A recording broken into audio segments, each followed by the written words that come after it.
नामदेव जी रोज ठाकुर जी से कहते, ठाकुर जी हम भोग बना के मंदिर लाते हैं, आपको पवाते हैं, कभी ऐसा अनुग्रह करो ना कि आप घर आके ही पाओ हमारे। वहीं मां गरम गरम चूल्हे पर रोटी बनाएगी, आप थाली पर बैठना, मैं आपको परोसा करूंगा, मेरे घर पे आके आप प्रसाद पाओगे, बड़ी कृपा होगी। रोज नामदेव जी कहते हैं, हमारे घर कब आओगे, हमारे घर कब आओगे। एक दिन ठाकुर जी सामने खड़े खड़े नामदेव जी से बोले, नामदेव तू भी ऐसी बात करता है, मैं तेरे घर आ जाऊंगा, 24 घंटा विठ्ठल भगवान 2-3 घंटे से ज्यादा रात्रि में बंद नहीं होता मंदिर। 10-11 बजे शयन होते हैं ठाकुर जी के, 3 बजे फिर खुल जाते हैं मंदिर। बोले पूरे दिन में खड़ा रहता हूं भक्तों को दर्शन देने के लिए, और एकमात्र ऐसा मंदिर है भारत का जहां पर हर व्यक्ति भीतर जाए और जाके ठाकुर जी को ऐसे गले से लगा सकता है। इतने भक्त आते हैं दर्शन करने के लिए, सबको दर्शन देता हूं मैं। तेरे घर कैसे आऊं भोजन करने, बता। रात में 2-3 घंटे बचते हैं, उसमें मैं शयन नहीं करूं मैं, और मैं तेरे घर आऊंगा दर्शन प्रसाद पाने, यहां मंदिर में कौन रहेगा। नामदेव जी बोले, बस इच्छा थी कि आप कभी हमारे घर आओ दर्शन देने, प्रसाद पाने। तो नामदेव जी से भगवान बोले, अच्छा नामा सुन, एक काम कर। बोले क्या। एक दिन तू मेरी जगह खड़ा हो जा विठ्ठल बन के, मैं तेरे घर प्रसाद पाऊंगा। नामदेव जी बोले, ये कैसे संभव। बोले सब संभव है, मैं श्रृंगार करूंगा तेरा, कोई पहचान ही नहीं पाएगा कि नामदेव खड़ा है, सबको लगेगा कि ये तो पंडरीनाथ है। बस 2-3 बातों का ध्यान रखियो। नामदेव जी बोले क्या। बोले पहले मेरी जगह आ। रात्रि में शयन जैसे ठाकुर जी का हुआ, नामदेव जी को ठाकुर जी ने छुपा लिया गर्भगृह में, सब चले गए। ठाकुर जी अपने स्थान से उतर गए, नामदेव जी को खड़ा किया। बोले खड़े हो जाओ, कमर पर हाथ रख लो। ठीक है। बोले अब ध्यान रखना, पहली बात तो आंख बंद रखना, खोलना नहीं, मैं ऐसे ही खड़ा रहता हूं। ठीक है। दूसरी बात, सुबह 3 बजे पुजारी जी आएंगे और तुमको नींद आ रही होगी बहुत जोर से, वो घंटे घड़ियाल बजाएंगे जोर जोर से, तो घंटे घड़ियाल सुनकर के तुम्हारी नींद खुलेगी, आंख मत खोल लेना, बंदी रखना। और फिर उसके बाद वहां मंगला आरती को वहां बोलते हैं काकड़ा आरती। कौन सी आरती। मंगला आरती को बोलते काकड़ा आरती।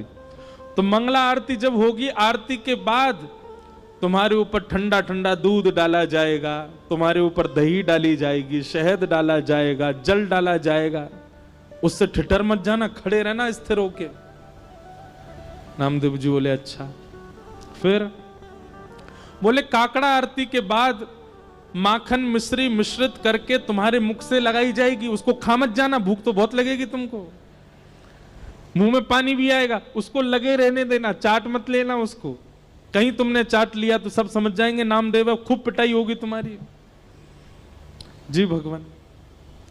इतने भक्त आएंगे दर्शन करने के लिए, और सब आकर के तुम्हारे पैरों को ऐसे पकड़ करके अपना सिर रखा करेंगे। कोई रोएगा, कोई चिल्लाएगा, कोई अपना दुख बताएगा, कोई अपना दर्द बताएगा। सबकी बातें सुन लेना, पूरी मत करना, क्योंकि एक की पूरी करी तो सबकी करनी पड़ जाएंगी। वो सब विधान कर्म का है, सब अपने कर्म से सब भोग लेंगे, पालेंगे, वो सब मैं कर लूंगा व्यवस्थित, तुम मत कर देना। नामदेव जी तो उतरने लगे, जय जय मत आओ भोजन करने, आप खड़े ही हो जाओ। ठाकुर जी बोले नहीं, अब तो मैं जाऊंगा, अब तू खड़ा रहे यहीं पे। और नामदेव जी को खड़ा करके भगवान ने उनके अंग का स्पर्श किया, बिल्कुल ऐसे खड़े हो गए जैसे विठ्ठल भगवान। ठाकुर जी बोले अब खड़ा रहे, मैं जा रहा हूं तेरे घर। और श्री पंडरीनाथ भगवान पीतांबरी पहने, कस्तूरी की अद्भुत सुगंधी आ रही है, कटाक्ष नेत्र मकराकृत कुंडल पहने हैं, और छम छम चलते हुए नामदेव के घर पहुंच गए। नामदेव की मैया से बोले मैया भोजन पवाओ। पहले तो बहुत रोई, स्वागत किया, लिपट गई ठाकुर जी से। मैया बोली नामा गया था आपको लेने, वो कहां है। ठाकुर जी बोले वो व्यस्त है, हमारी जगह खड़ा है मंदिर में। मैया जल्दी भोजन पवाओ। और नामदेव जी की माता जी खूब प्रेम से रोटी बना बना के पवा रही हैं। वहां नामदेव जी खड़े चुपचाप और मन में सोच रहे हैं निमंत्रण मैंने दिया था, सुख मां को मिल रहा है पूरा। इतने में ही पुजारी आ गए, घंटे घड़ियाल बजने लगे, जोर जोर की घंटों की आवाज सुन के नामदेव जी घबरा गए, पर तुरंत स्थिर हो गए। हिलना नहीं है, ठाकुर जी कह के गए। कपाट खोले, बोल पंडली वरदे श्री हरि विठ्ठल ज्ञान देव तुकाराम श्री पंडरीनाथ भगवान की। सब जय जयकार करने लगे। नामदेव जी स्थिर खड़े हैं। अभिषेक हुआ, मुख पे मक्खन लगा दिया, सब काम जो जो ठाकुर जी बता गए सब हुआ।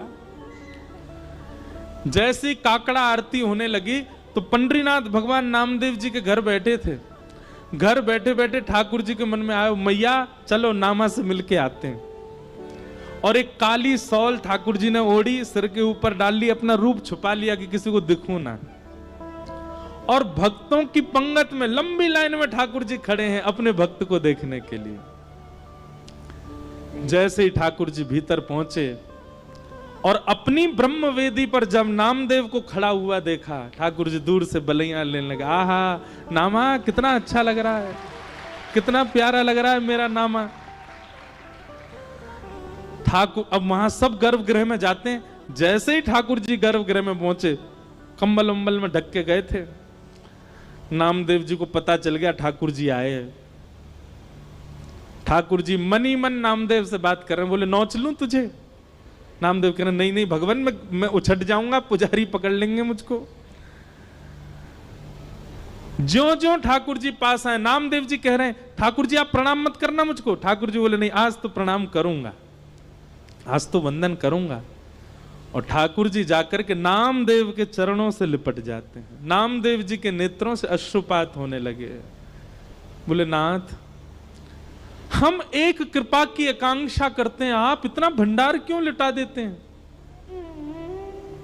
ठाकुर जी बार बार रोम रोम की बलैया नामदेव की लेते हैं। और तब से लेकर आज तक पंढरपुर में नियम है कि साल के 365 दिन में से एक दिन आज भी ऐसा मान्यता है कि वहां श्री पंडरीनाथ भगवान नहीं होते, वहां नामदेव जी ही खड़े होते हैं।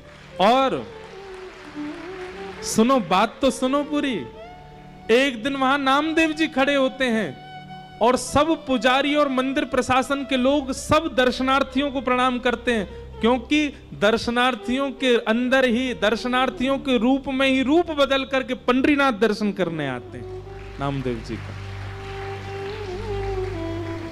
कौन कहता है कि ठाकुर जी कृपालु नहीं है? कौन कहता है ठाकुर जी अनुग्रह नहीं करते? आज भी करते हैं। ऐसे भक्त ठाकुर जी को अति प्रिय हैं, इनको कहते हैं निर्गुण भक्त। आप कहेंगे नामदेव जी ने ऐसी क्या निर्गुणता थी? सुनिए, आज भी आप जाएंगे पंढरपुर में तो पंढरपुर का जो मुख्य द्वार है पंडरीनाथ भगवान का, वहां आप जाकर के देखेंगे तो श्री नामदेव जी महाराज की समाधि पता है कहां है? मंदिर की जो सीढ़ियां हैं चढ़ने वाली, उन सीढ़ियों में नामदेव जी की और पूरे परिवार की समाधि है। नामदेव जी का भाव है, आज से लेकर के जब तक पंडरीनाथ भगवान विराजे रहेंगे, हमारी इच्छा है जितने दर्शनार्थी आए हमारे ऊपर होकर के पंडरीनाथ का दर्शन करने जाएं, सबकी चरण रज हमको प्राप्त हो। फिर बाद में कुछ राजाओं ने और मंदिर प्रशासन ने उस स्थान को बंद कर दिया। बोले हमको पीड़ा होती है जब नामदेव जी के ऊपर पैर रख करके हम लोग दर्शन करने जाते हैं। पर नामदेव जी आज भी वहां पहाड़ी में सिड्डियों के भीतर नामदेव जी की समाधि है, बैठे हैं ठाकुर जी।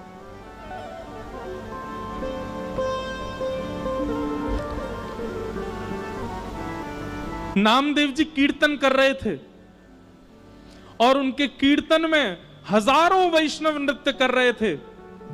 उस कीर्तन की ध्वनि जब पंढरपुर में पंडरीनाथ भगवान को सुनाई दी तो अपनी ब्रह्मवेदी पर खड़े हुए भगवान रुक्मणी जी से कहने लगे, रुक्मणी मैं जाऊं कीर्तन में, मेरा मन नहीं लग रहा, मुझे बहुत अच्छा नामदेव की बहुत याद आ रही है।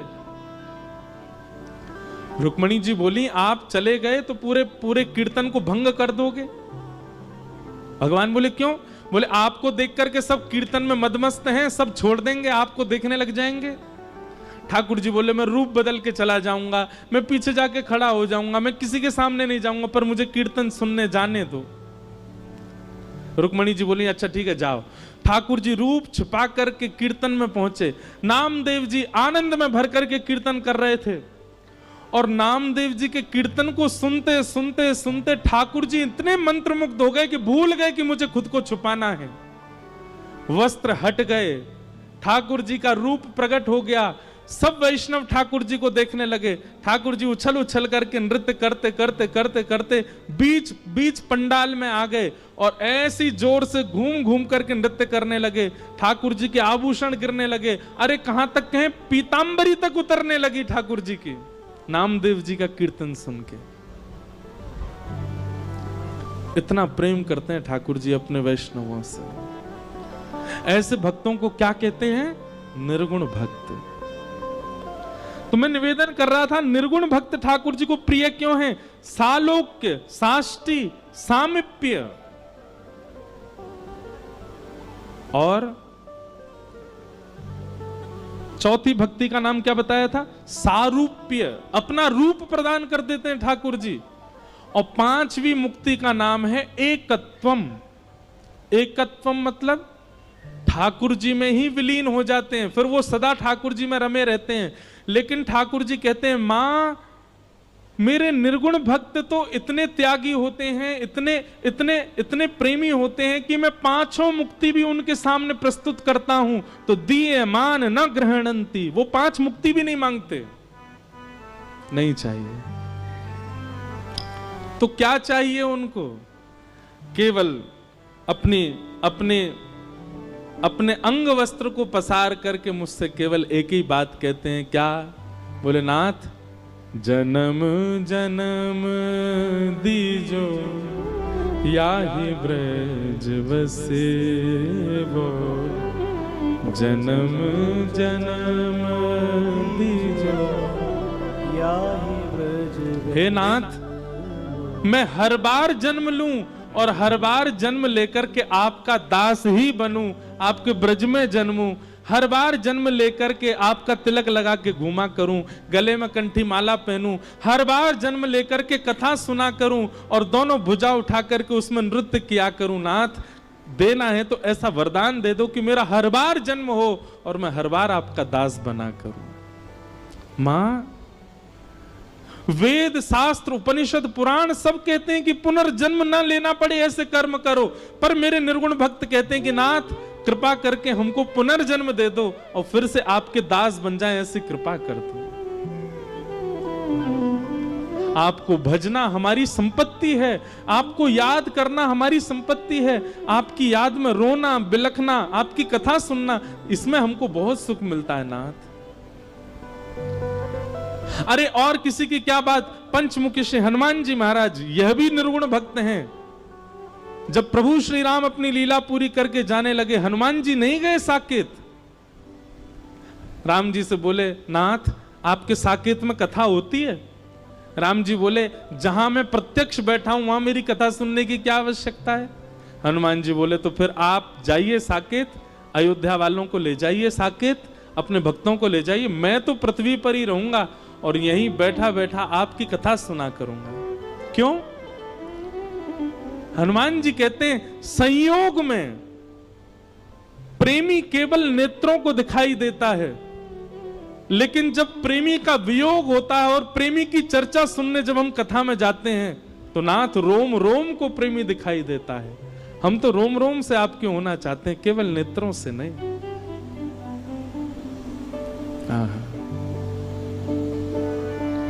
ये जीवन समर्पित चरण में तुम्हारे, निर्गुण भक्त के ये लक्षण है।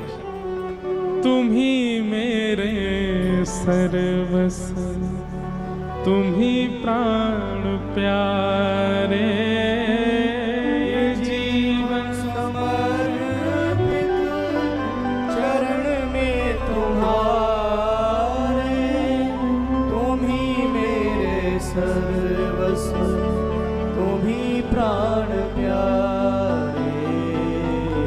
जहाँ ले चलोगे वहीं मैं चलूँगा, जहाँ ले चलोगे वहीं मैं चलूँगा। ओ जहाँ ले चलोगे वहीं मैं चलूँगा, जहाँ ले चलोगे वहीं मैं चलूँगा। हे जहाँ नाथ रख दोगे, जहाँ नाथ रख दोगे, जहाँ नाथ रख दोगे, जहाँ नाथ रख दोगे हो वहीं मैं रहूँगा, जहाँ ले चलोगे वहीं मैं चलूँगा, जहाँ ले चलोगे वहीं मैं चलूँगा। ओ जहाँ ले चलोगे वहीं मैं चलूँगा, जहाँ ले चलोगे वहीं मैं चलूँगा। परम सौभाग्य है आज कथा में। वैसे तो नित्य ही विप्रजन विद्वज्जन सब आ रहे हैं, परंतु आज शक्ति माँ के साधक परम पूज्य श्री ब्रजेश प्रताप द्विवेदी जी, जय माता दी गुरु जी पधारे हैं, आपको बारंबार प्रणाम। साथ ही महंत श्री उद्धव दास जी महाराज सीहोर वाले, महंत श्री रामदास जी महाराज राम जानकी मंदिर भोपाल से पधारे हैं, सबको बारंबार प्रणाम करते हैं। दोनों भुजा उठा करके भाव से गाओ, जहां ले चलोगे वहीं मैं चलूंगा, जहां ले चलोगे वहीं मैं चलूँगा। हो जहां नाथ रख दोगे, जहाँ नाथ रख दोगे, जहां नाथ रख दोगे, जहाँ नाथ रख दोगे हो वहीं मैं रहूंगा, जहां ले चलोगे वहीं मैं चलूंगा, जहां ले चलोगे वहीं मैं श्री राधा रमण लाल की।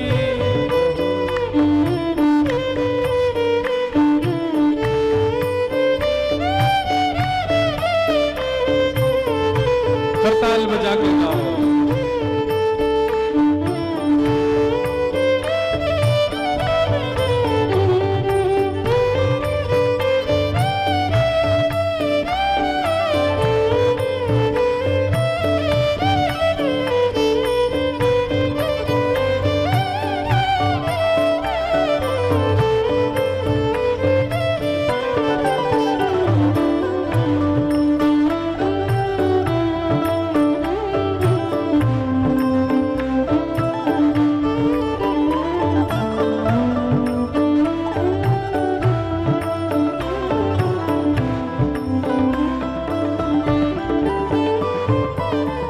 ये जीवन समर्पित चरण में तुम्हारे,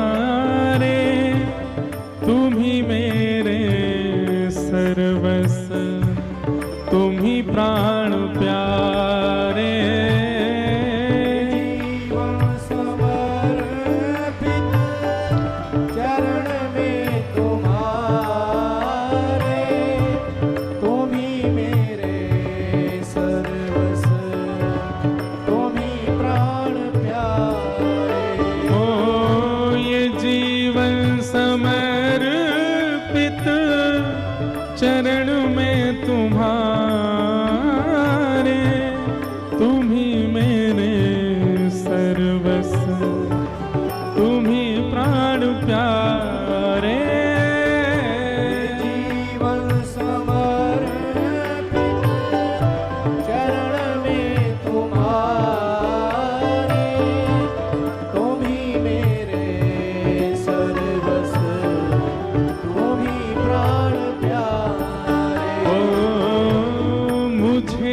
भी कहना है, मुझे जो भी कहना है, मुझे जो भी कहना है, मुझे जो भी कहना है, मैं तुमसे कहूँगा जहाँ ले चलोगे वही मैं चलूँगा। जहाँ ले चलोगे वहीं मैं चलूँगा। ओ जहाँ नाथ रख दोगे, जहाँ नाथ रख दोगे, जहाँ नाथ रख दोगे, जहाँ नाथ रख दोगे, ओ वहीं मैं रहूँगा जहाँ ले चलोगे वहीं मैं चलूँगा। जहाँ ले चलोगे वहीं मैं चलूँगा। ओ जहाँ ले चलोगे वहीं मैं चलूँगा। जहाँ ले चलोगे वहीं मैं। बोलो राधा रमण लाल की।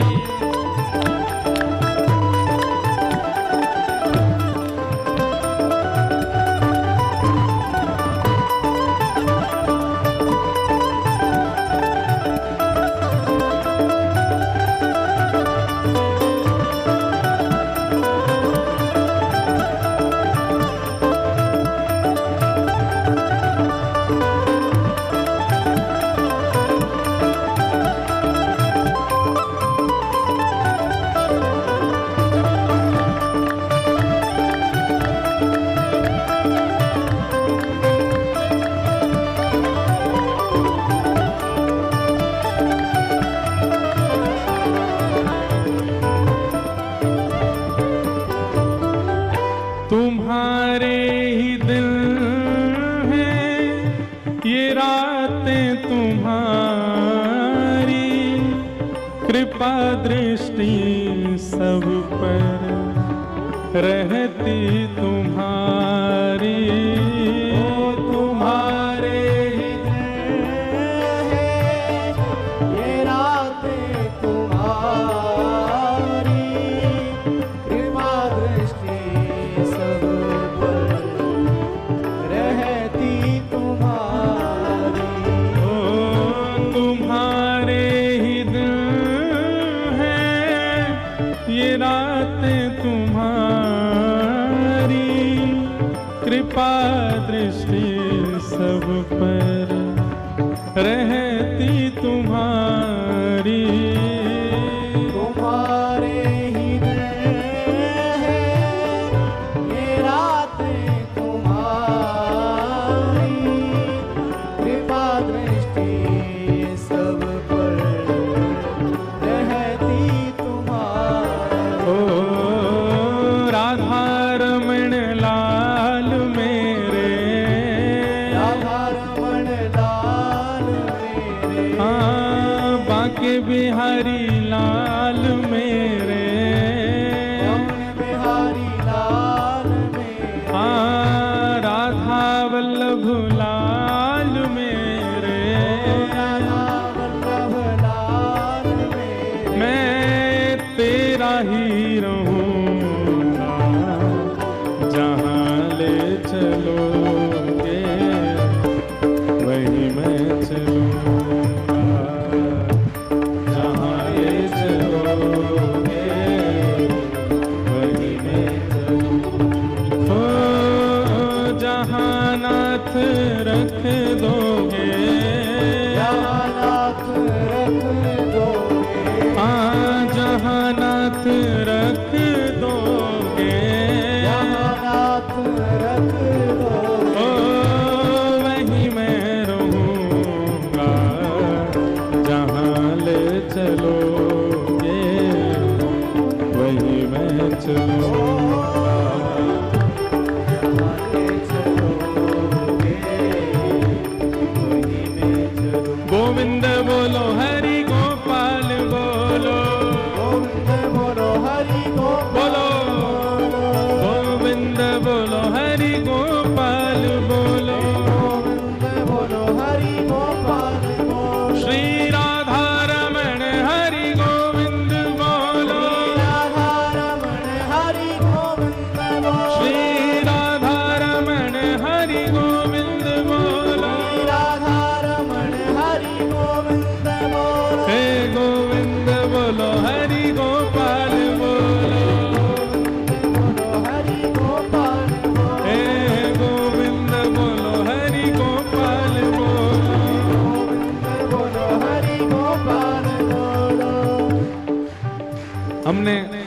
कल कथा में बताया था ना, लाइट जावे तो क्या होता है।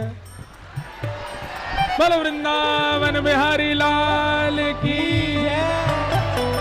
गोविंद बोलो हरि गोपाल बोलो, गोविंद बोलो हरि गोपाल, गोविंद बोलो हरि गोपाल बोलो, गोविंद बोलो हरि गोपाल बोलो, श्री राधा रमण हरि गोविंद बोलो, राधा रमण हरि गोविंद बोलो, श्री राधा रमण हरि गोविंद बोलो, राधा रमण हरि गोविंद ओ जय जय राधा रमण प्यारो राधा रमण, राधा रमण प्यारो राधा रमण, ओ जय जय राधा रमण प्यारो राधा रमण, राधा रमण प्यारो राधा रमण, ओ जय जय राधा रमण प्यारो राधा रमण, राधा रमण प्यारो राधा रमण, जय जय राधा रमण प्यारो राधा रमण, राधा रमण प्यारो राधा रमण, ओ जय जय राधा रमण प्यारो राधा रमण, जय जय राधा रमण प्यारो राधा रमण, राधा रमण प्यारो राधा रमण, ओ जय जय राधा रमण प्यारो राधा रमण, राधा रमण प्यारो जय जय श्री राम, जय जय श्री राम, जय जय श्री राम। बोलो वृंदावन बिहारी लाल की। विराज जाओ, सब लोग बैठ जाओ। ठाकुर जी अपनी उपस्थिति अपने आप दर्ज करा देते हैं कि हम आ गए हैं, हमारो आन। और ये पता हर कथा में होता है ऐसा, लगभग हर कथा में।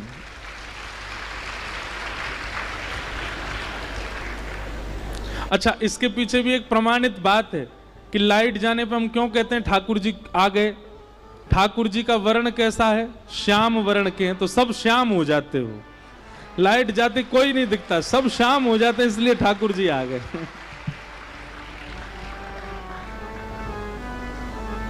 इस प्रकार कपिल भगवान देवहूति माता को ज्ञान उपदेश कर रहे हैं। तो भैया सुनो, अगर राजस हो तो निर्गुण राजस हो,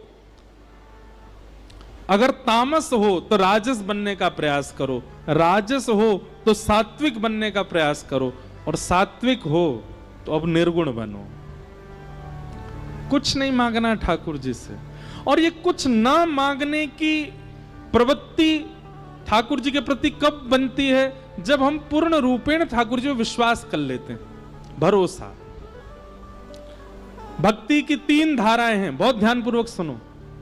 सबसे पहला विश्वास, दूसरा संबंध, ठाकुर जी से कोई संबंध जरूर होना चाहिए आपका, और तीसरा समर्पण। हमारे भारत में बहुत अच्छे राम कथा के वाचक हुए श्री राजेश रामायणी जी, उन्होंने हमारे यहां भी कथा की। हम और पिताजी महाराज हर वर्ष अपने गुरुदेव की स्मृति में कथा कराते हैं। इस बार भी वो कथा है 15 से 21 दिसंबर श्री वृंदावन धाम में। और इस बार की कथा की सेवा परम पूजनीय प्रातस्मरणीय श्री मलुक पीठाधीश्वर श्री रेवाशा पीठाधीश्वर पूज्य महाराज जी कर रहे हैं। हमारे परम पूजनीय प्रातस्मरणीय प्रातः वंद्य पूज्य श्री राजन दास जी महाराज कथा का क्रम कर रहे हैं। पिछले 2 वर्ष परम पूजनीय प्रातस्मरणीय श्री तुलसी पीठाधीश्वर परम पूजनीय पूज्य महाराज जी तुलसी पीठ वाले श्री राम भद्राचार्य जी महाराज के द्वारा कथा का क्रम हुआ 2 वर्ष तक। और दोनों वर्ष उन्होंने श्रीमद् भागवत में वेद स्तुति है, उस स्तुति पर प्रवचन किया। उससे पूर्व 2 वर्ष तक परम पूजनीय प्रातस्मरणीय श्रीमद् जगत गुरु रामानुजाचार्य श्री राघवाचार्य जी महाराज, उन्होंने राम कथा सुनाई थी, वाल्मीकि रामायण। हमारा कितना सौभाग्य है, कैसे कैसे महान जन आते हैं और कथा सुना के जाते हैं वृंदावन में।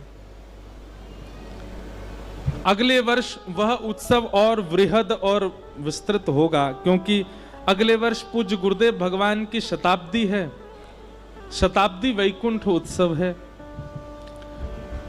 और पूज्य पिताजी महाराज को 50 वर्ष हो रहे हैं कथा करते हुए, तो उन दोनों के सम्मेलन में बड़ा उत्सव वृंदावन में होगा, जिसमें लगभग 10 दिन का क्रम रहेगा।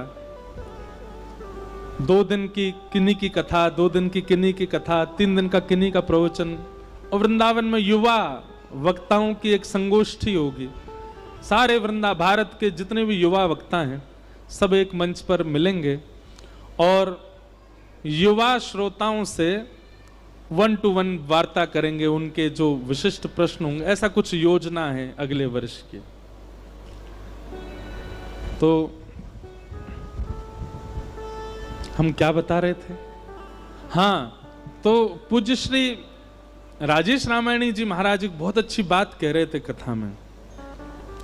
वे कह रहे थे, न एक भैया बोलो मत, हमारी कथा है जाए फिर आप शुरू करियो। सब लोग इधर देखो। वे कह रहे थे, जिस संबंध का अभाव ठाकुर जी ने आपको दिया है, उस अभाव के स्थान पर ठाकुर जी का भाव विद्यमान कर लो। बहुत अच्छी बात। और आज की डेट में एक संबंध का अभाव लगभग सबके जीवन में है, मित्र। किसी का भी नहीं है। प्रेमी संसार में है ही नहीं है। ठाकुर जी से एक संबंध बनाओ। मेरे तो गिरधर गोपाल, दूसरों न कोई, दूसरों न कोई। भाई छोड़या बंधु छोड़या, छोड़या जग सो। साधुअन संग बैठ बैठ, साधुअन संग बैठ बैठ, लोक लाज खोई रे। मेरे तो गिरधर गोपाल, दूसरों न कोई, दूसरों न कोई। तो सबसे पहले भक्ति में विश्वास जगाओ ठाकुर जी के प्रति, और वह विश्वास सामान्य नहीं, इतना अटूट होना चाहिए ठाकुर जी के प्रति कि मेरे संग जो हो रहा है, गिरते गिरते चलते चलते गिर गए, नाक में लग गई, तो भी ठाकुर जी विश्वास रखो कुछ अच्छा ही होना है, इसलिए नाक टूटी है मेरी। इतना भरोसा रखो ठाकुर जी पे। करोड़ों का कोई मुनाफा होने वाला था, वर्षों से प्रतीक्षा कर रहे थे, तब जाकर के कुछ करोड़ों की संपत्ति आने वाली थी, पर किसी कारण से छूट गई। समझ जाना ठाकुर जी शायद हमारे घर को लंका नहीं बनाना चाह रहे थे, इसीलिए नहीं आई। जिससे बहुत प्रेम करते हैं उसके लिए माता जी से लड़ लिए, पिताजी से लड़ लिए, भाइयों से लड़ लिए, जन्म कुंडलियां दिखवा ली, फिर भी विवाह नहीं हो पाया। समझ जाना ठाकुर जी पहले ही चाह रहे थे, या तो बढ़िया आवेगी भैया जीवन में, या तो बढ़िया आवेगो, या के काजे इतनो मत रोवे। हर चीज में ठाकुर जी की कृपा मानो। यह विश्वास अटूट चित्त में लाओ। तो भक्ति की प्रथम धारा विश्वास।